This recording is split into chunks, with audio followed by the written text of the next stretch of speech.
Alors, puisqu'on est dans le volet un petit peu économique, est-ce que inverser la courbe du chômage d'ici fin 2013 est une idée absurde, comme le dit François Fillon? Est-ce que cet objectif est absurde? Bah, il est surtout irréalisable. C'est-à-dire qu'à partir du moment où, là aussi, nous sommes en face d'un gouvernement qui a supprimé tous les réformes qui visaient à donner plus de compétitivité aux entreprises, à baisser le coût du travail. La première des réformes que nous avions été sur deux angles.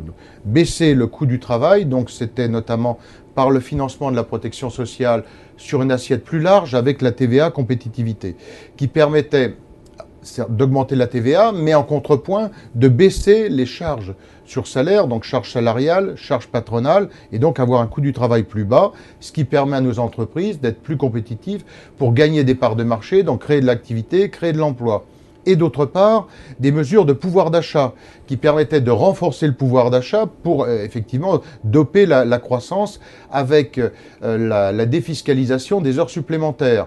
Et c'était une mesure forte pour les ouvriers et les salariés. Là aussi, gouvernement de gauche supprime cette mesure en faveur des ouvriers et des salariés qui leur permettait d'augmenter leur pouvoir d'achat. Donc rien sur la compétitivité, rien sur le pouvoir d'achat. Bien évidemment que c'est complètement irréaliste, enfin impossible de tenir cet objectif fixé par François Hollande. On est dans je dirais les phrases qui font plaisir à entendre, mais sans politique pour l'accompagner derrière.